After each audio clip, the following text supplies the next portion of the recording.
அது வேண்டியது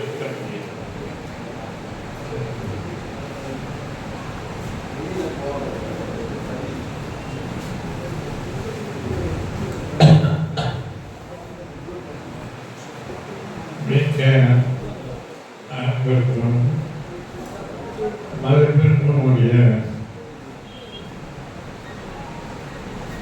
மூத்த தம்பி முனைவர் பூங்குன்றன் அவர்களே, இளைஞ தம்பி பொழியன் அவர்களே, யாருடைய உரையை நாம் எதிர்பார்த்த ஆவலுடன் அமர்ந்திருக்கிறோமோ அத்தகைய அறிஞர் பெருமான் அருளியார் அவர்களே, இங்கே வந்து இருக்கக்கூடிய தமிழ் உணர்வாளர்கள், எனக்கு முன்னால் உரையாற்றிய நம்முடைய தம்பிகள் 2 பேரும் மிக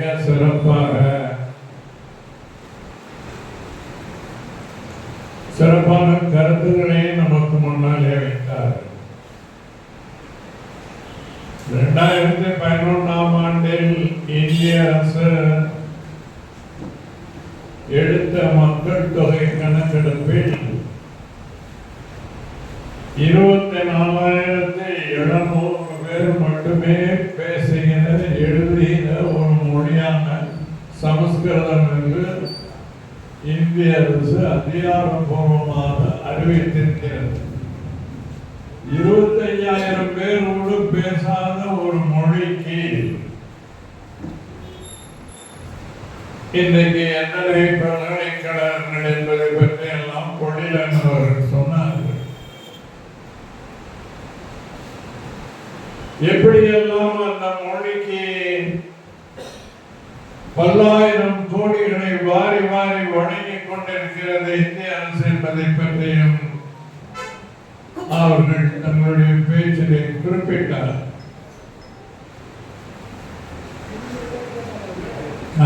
வேடிக்கை என்ன என்று சொன்னால், நம்முடைய தமிழிலே, நம்முடைய தமிழ்நாட்டில் அறநிலையத்துறை கட்டுப்பாட்டில் 35,000க்கும் மேற்பட்ட கோவில்கள் இருக்கின்றன. தனியார் கோயில்கள் சில ஆயிரம் இருக்கும். மதுரை கோயில், ஸ்ரீரங்கம் கோயில், சிதம்பரம் கோயில் போன்றவற்றில் 100கணக்கான பட்டர்கள் உண்டு.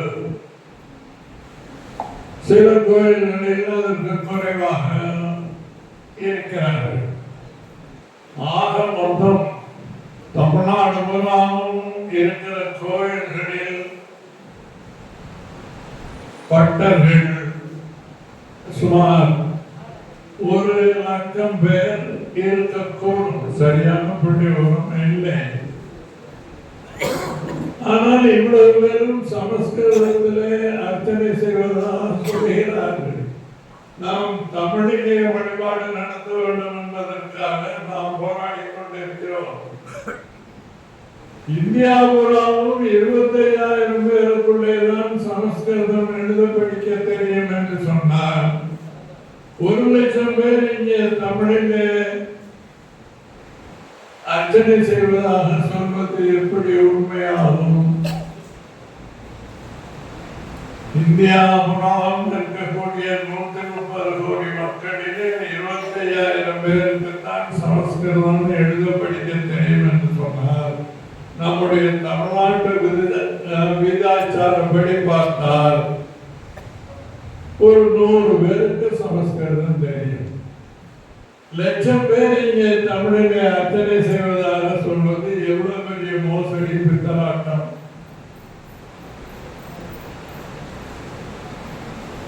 மறைந்த நாவலர் சோமசுந்தர பாரதியார் அவர்களை பற்றி தமிழகம் நன்கு அறியும். ஒரு மாபெரும் தமிழ் அறிஞர். அது மட்டுமல்ல, வடமொழியும் நன்கு கற்றவர். அவர் மதுரையிலே ஒரு திருமண பெரியவர் வருகிறார் என்று முன்னாலே நாற்காலியை போட்டு உட்கார வைக்கிறார்கள். அங்குள்ள பார்ப்பன புரோகிதர் வடமொழி மன்னர்களை ஓதிக் கொண்டிருக்கிறார்.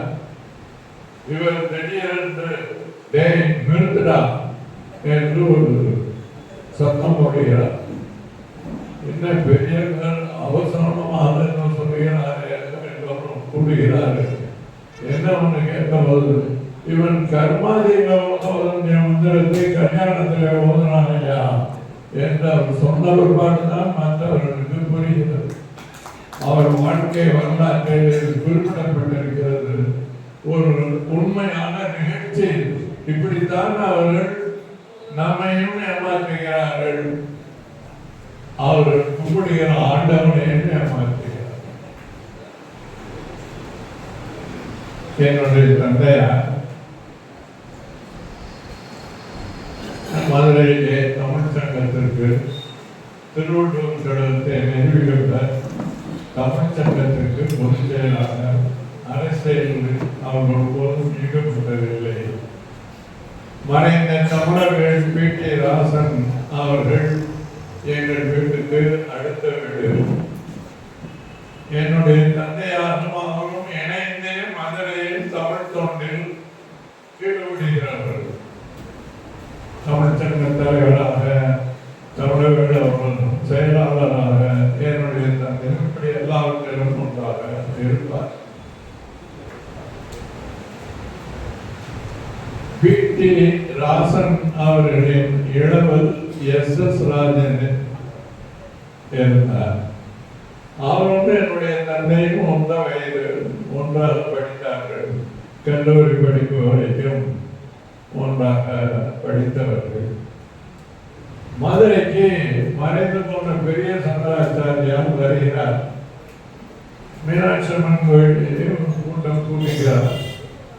அதற்கு எஸ்.எஸ். ராஜன் அவர்களும் என்னுடைய தந்தையாரும் போகிறார்.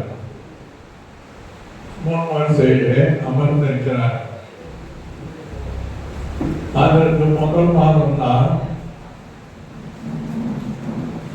மீனாட்சி அம்மன் கோயிலில் தமிழிலே அர்ச்சனை நடத்த வேண்டும் என்பதற்காக ஒரு மாநாட்டை தெரிவிக்க அவர்கள் தலைமையில் எஸ்.எஸ். ராசன் அவர்களும் என்னுடைய தந்தையாரும் சேர்ந்து நடத்தியிருக்கிறார்கள். அதை பற்றி சங்கராச்சாரியார் தன்னுடைய பேச்சில் குறிப்பிடுகிறார். அப்போது வெள்ளைக்கார ஆட்சி என்ன நாட்டில் இருந்ததா, இங்கே தமிழிலே அர்ச்சனை செய்ய வேண்டும் என்று போன மாதம் சில பேர் மாநாடு போட்டிருக்கிறார்களாம்.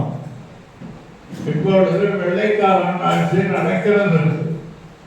வெள்ளைக்காரனுக்கு நம்முடைய குறைகளை தெரிவிக்க வேண்டும் என்றால் ஆங்கிலத்திலே மனு கொடுத்தால் தான் அவனுக்கு புரியும், நம்முடைய குறையை போக்குவான். அதே போல ஆண்டவனுக்கு சமஸ்கிருதத்திலே சொன்னால்தான் நம்முடைய வேண்டுகோள் புரியும். ஆகவே அதை எதிர்ப்பது அறிவீனமானது என்று சொல்லியிருக்கிறார். உடனடியாக எஸ்.எஸ். ராஜன் என்னுடைய தந்தையும் எழுந்து துண்டை உதவி தோளில் போட்டுக்கொண்டு புறப்பட்டிருக்கிறார்கள். என்ன பாதையிலே கிளம்புகிறீர்கள் என்று சங்கராச்சாரியார் கேட்டிருக்கிறார். அதற்கு 2 பேரும் பதில் சொன்னார். ஐயா, நீங்கள் தெளிவாக சொல்லிவிட்டீர்கள், ஆண்டவனுக்கு சமஸ்கிருதம் தான் புரியும் என்று சொல்லுகிறீர்கள். தமிழ் தெரிந்த ஆண்டவனை தேடிக்கொண்டு நாங்கள் போகிறோம்.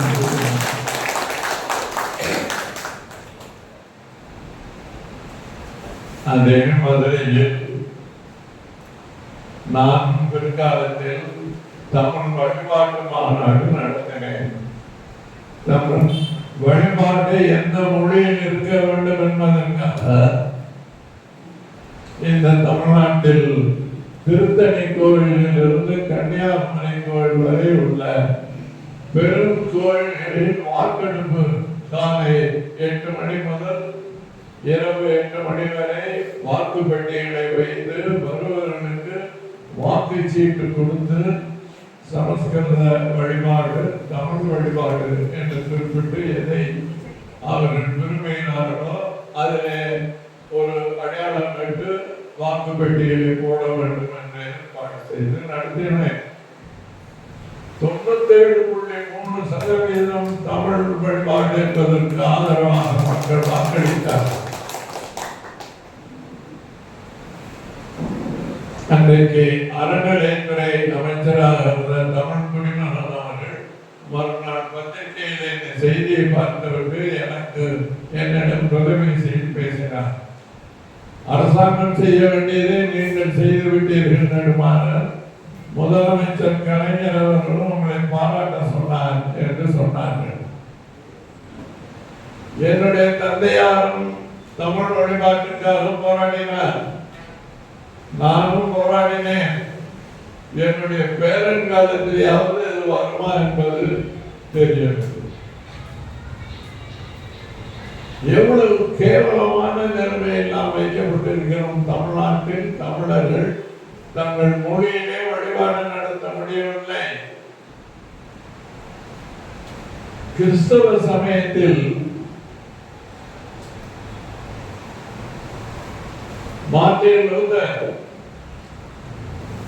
ஜெர்மனியிலே அன்றைக்கு கத்தோலிக்க கிறிஸ்தவ சமயம் மட்டுமே இருக்கிறது. போப்பாண்டவர் அந்த சமயத்துக்கு தலைவர், தலைமை குரு. லத்தீன் மொழியிலேதான் வழிபாடு நடத்தினார்கள். அதை எதிர்த்து என்னுடைய ஜெர்மன் மொழியிலேயே வழிபாடு நடத்த வேண்டும் என்று சொன்னதற்காக அவரை மதத்திலிருந்து நீக்கி அவனை பிறப்பித்தார் போப்பாண்டவர். அதன் விளைவாக புராட்டஸ்டன்ட் சமயம் தனியாக பிரிந்தது.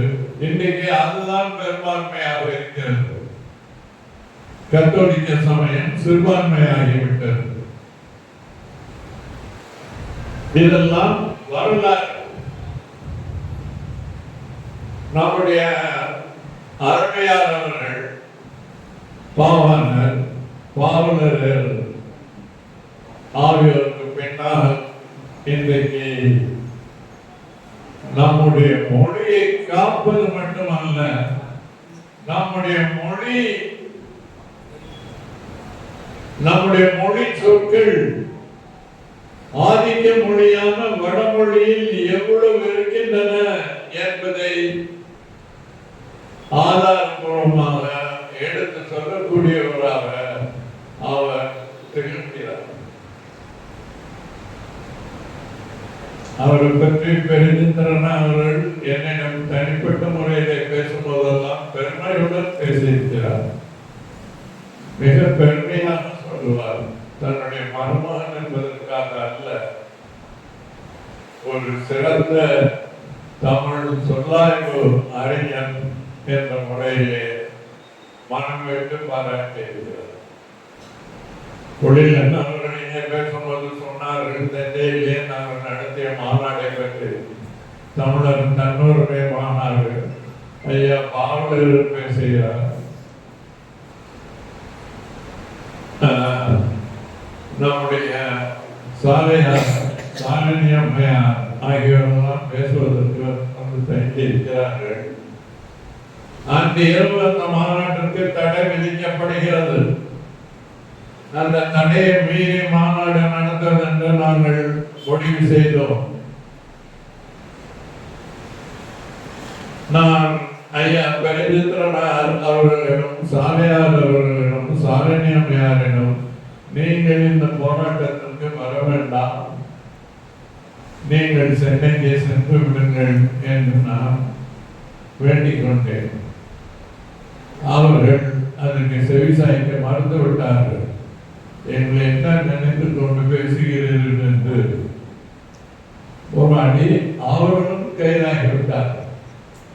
போராட்டங்கள் என்பது எல்லா தோழர்களும் கைதாகியவரை நான் காத்திருப்பேன். கடைசியாகத்தான் அந்த காவலர் ஊர்தியில் நான் ஏற்பேன். அதுபடி நின்று கொண்டிருக்கிறேன். வரிசையான தோழர்கள் நூற்றுக்கணக்கிலே அந்த ஊர்களில் ஏறிக்கொண்டு போய்கொண்டே இருக்கிறார்கள். திடீரென்று பார்க்கிறேன் நம்முடைய அறிவியார் அவர்களும் வந்து ஏறுகிறார். வேகமாக ஓடி போய் கையை பிடித்து தடுத்து, நீங்கள் எதற்கு? அவர் போது தஞ்சை பல்கலைக்கழகத்தில் அலுவல் பார்க்கிறார். அப்பொழுது அவரை நாங்கள் தடுத்து திருப்பி அனுப்புவது பெரும்பாடாயிற்று. தன்னுடைய வேலை போனாலும் பரவாயில்லை என்று சொல்லி அவனோடு நெஞ்ச திண்மையுடன் அவர்கள் அன்றும் சரி இன்றும் சரி அதே நற்குணங்கள் பெற்றவராக அவர் மத்தியிலே திகழ்கிறார். சமஸ்கிருதத்துக்கு தமிழின் கொடை என்ற வகையிலே இது இரண்டாவது ஆய்வரங்கம். மொத்தம் 6 ஆய்வரங்கள் நடந்த போவதாக அவர் கூறியிருக்கிறார். 3வது ஆய்வரங்கத்தை தஞ்சை முள்ளிவாயில் முற்றத்தில் நடத்துமாறு உங்களை நான் பணியோடு வேண்டிக் கொள்கிறேன். அதுவும் இந்த ஆய்வரங்கங்கள் ஒரு சரியான நேரத்திலே நடத்தப்படுகின்றன. சரியான வேலை என்று நான் குறிப்பிடுவதற்கு காரணம், இந்திய ஒன்றிய அரசு 2021 ஆண்டில் பாரதிய பாஷா சமிதி என்ற பெயரில் ஒரு அமைப்பை நிறுவியது. ஆனால் சென்ற ஆண்டுதான் அந்த அமைப்பின் நோக்கங்கள் எல்லாம் வெளியாகின. எதற்காக இந்த அமைப்பு அமைக்கப்பட்டிருக்கிறது?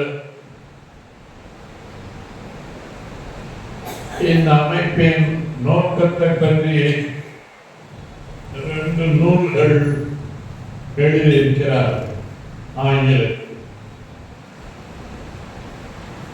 முதலாவது நூல் பாரதிய பாஷா Parivar, A New Framework in Linguistics. மொழியியல் துறையில் புதிய சட்டகம், பாரதிய பாஷா பரிவார் என்பது. இரண்டாவது நூல் Collected Studies on Bharatiya Basha Parivar, Perspectives and Horizons.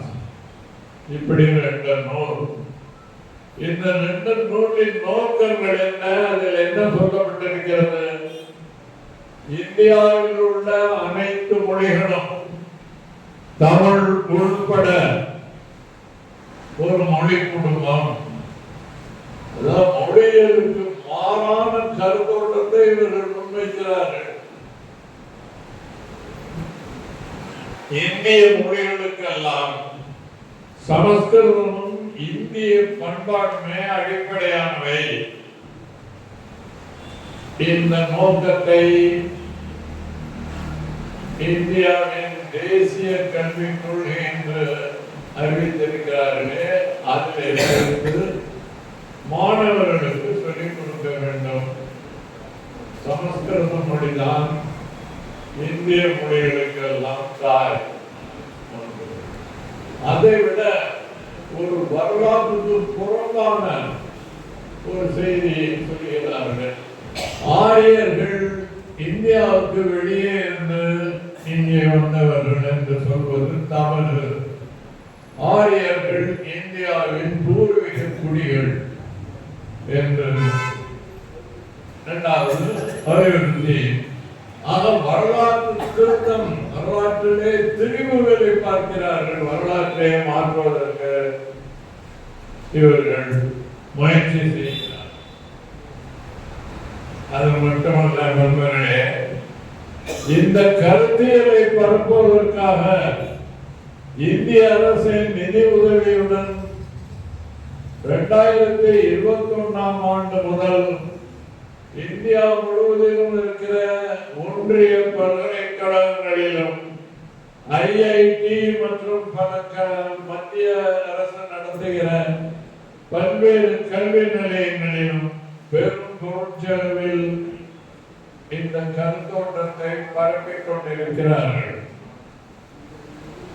இந்த பாரதிய பாஷா சமிதியின் தலைவராக சமஸ்கிருத அறிஞரான சாமு கிருஷ்ண சாஸ்திரி நியமிக்கப்பட்டிருக்கிறார்.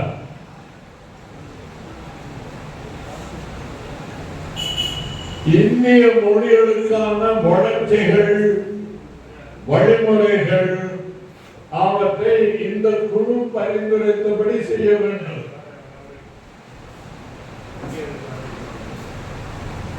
பாரதிய மொழி குடும்பம் தொடர்பான கருத்தாக்கத்தை மாணவர்களிடம் பரப்ப வேண்டும் என்று ஆசிரியர்களுக்கு தனியாக பயிற்சிகள் நடத்தப்படுகின்றன. வேதகால சமஸ்கிருதத்திலும் மூல திராவிட மொழிகளிலும் காணப்படும் பொதுவான மொழி கூறுகள் இவ்விரண்டு மொழி சமூகங்களும் கிமு 4000 தொடர்பில் இருந்துள்ளன.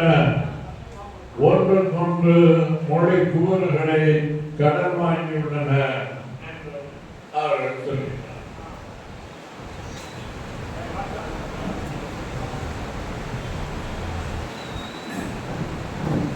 ஏற்கனவே இந்த திருகுதாழ வேலையை இந்த தமிழ்நாட்டில் சில நூற்றாண்டுகளுக்கு முன்னால் வடமொழி சார்பாளர்கள் செய்து பார்த்தார்.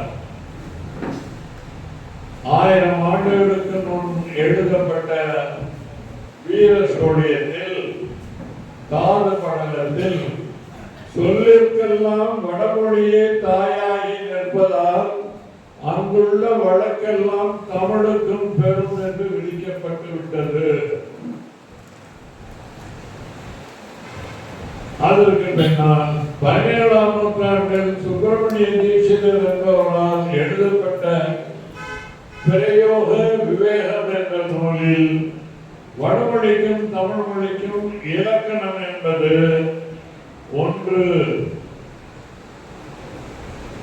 இது அறியாதவர்கள்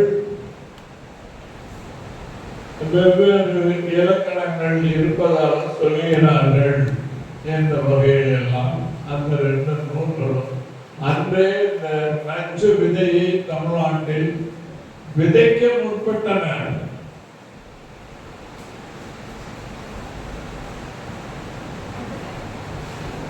சமஸ்கிருதம் பேசிய சமூக குழு இந்தியாவின் பூர்வீக குடிகள் என்ற கருத்தாக்கத்திற்கு ஏற்ற சான்றுகள் மட்டுமே இந்த 2 நூல்களிலும் முன்வைக்கப்பட்டுள்ளன. 2 நூற்றாண்டுகளுக்கு முன்பே இற்று போன சமஸ்கிருத தாய் கொள்கையை மீண்டும் இந்தியாவில் உள்ள பல்வேறு மொழிகளின் மீது திணிப்பதற்கான முயற்சியை இந்த பாரதிய பாஷா சமிதி மேற்கொண்டு வருகிறது.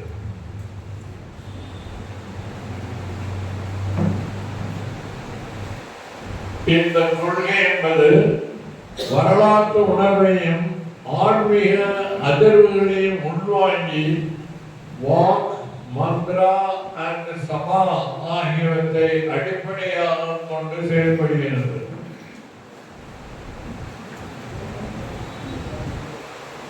வேடிக்கையான ஒரு எடுத்துக்காட்டினையும் இந்த நூல் எடுத்து சொல்கிறது. என்ன, ஒரு ஆறு ஓடிக்கொண்டிருக்கிறது. அந்த ஆற்றிலிருந்து சில ஆறுகள் பிரியும், சில ஆறுகள் வந்து இணையும்.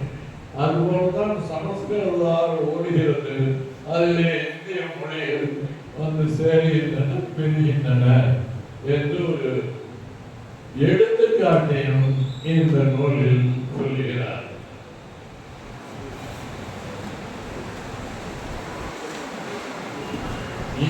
அதாவது ஐரோப்பிய அறிஞர்கள், ஆங்கிலேயர்கள் இந்த நாட்டிற்கு வந்தபோது சமஸ்கிருதம் இந்தோ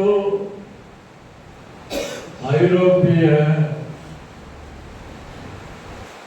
இந்து ஆரிய என்றும் சொல்லலாம். குடும்பங்கள் ஒன்று சமஸ்கிருதம், குடும்பத்தில் சமஸ்கிருதம் ஒன்று என்று அவர்கள் சொன்னார்கள்.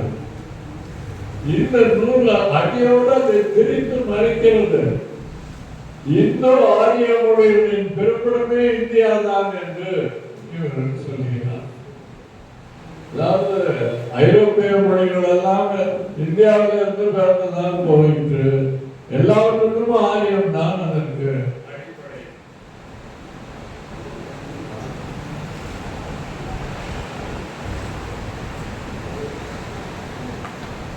மேலும் இந்த நூல் என்ன கூறுகிறது? தமிழின் மீது சமஸ்கிருதத்தின் ஆதிக்கம் தொடங்கிய காலத்தை அறுதி என்று கூற முடியாது. அவ்வளவு பழமையான காலத்திலிருந்தே அது தொடங்கிவிட்டது என்பதை சொல்கிறது. இந்த கூற்று பிற்காலத்தில் வரக்கூடும் என்பதை தொல்காப்பியர் உணர்ந்ததால் நம்முடைய வடமொழியும் கிராயணம் போன்ற மொழிகள் தமிழிலே அந்த சொற்களை எழுதுவதற்கு முன்னால் எப்படி எழுத வேண்டும் என்பதற்கு அவர் இலக்கணமே வகுத்துவிட்டு போனார். இத்தகைய பொருட்டாளர்கள் பிற்காலத்தில் வருவார்கள் என்பது தொல்காப்பியருக்கு தெரிந்திருக்கிறது. ஆகவேதான் தொல்காப்பியத்தில் வடசொல் கிழவி வடவெழுத்தொழி என விதி வகுத்து விட்டு போனார். அதன் காரணமாகதான் நம்முடைய புலவர்கள் குறிப்பாக கம்பன் பாடிய ராமாயணத்தில் லட்சுமணன் என்று சொன்னார், இலக்குவன் என்று எழுதினார். அதே போல தசரதன் என்று சொன்னார், தயரதன் என்றுதான் எழுத வேண்டும் என்றுதான் சொன்னார். உங்களுக்கு தெரியும். இப்படி பொருட்டர்கள் வருவார்கள் என்பது தொல்காப்பியருக்கு தெரிந்திருக்கிறது. ஆகவேதான் அப்படி செய்தார். அதன் மூலம் நம்முடைய மொழி சிதையாமல் பாதுகாக்கப்பட்டது. அப்படியே பிற்கால சோழர்கள் ஆட்சியினும் அதற்கு தொடர்ந்து பின்னாலே விஜயநகர நாயக்கர்கள் ஆட்சியினும் இங்கே சமஸ்கிருத சொற்களை அதிகமாக கலக்கும் போக்கு வளர்ந்தது. சங்ககால சோழ சேர பாண்டிய மன்னர்கள் பேரெல்லாம் தூய தமிழில் இருந்தன. கிள்ளிவளவன், நெடுஞ்செழியன், நெடுங்கல்லி என்ற பெயர்கள் எல்லாம் மாற்றப்பட்டு பிற்காலத்திலே பிற்கால சோழர்கள் விஜயாலயன், பராந்தகன், ராஜராஜன், ராஜேந்திரன், குலோத்துங்கன் என்றெல்லாம் வடமொழி பெயர்களை சூட்டிக் கொள்வதிலே பெருமைப்பட்டார். அதே போல எல்லா கோயில்களிலும் உள்ள இரவு பெயர்கள் எல்லாம் வடமொழியால் மாற்றப்பட்டன. ஊர் பெயர்கள் மாற்றப்பட்டன. மலைகள், ஆறுகள் கூட மாற்றப்பட்டன. பொருளை என்ற தமிழ் சொல் தாமிரபரணி என்று வட சொல்லாக மாற்றப்பட்டது. இதெல்லாம் உங்களுக்கு தெரியும். அதிகமாக நாம் அறிய வேண்டியிருக்கிறோம். இந்தியாவில் உள்ள மொழிகளை மொழியியல் அறிஞர்கள் 4 வகையாக பகுத்தார்கள்.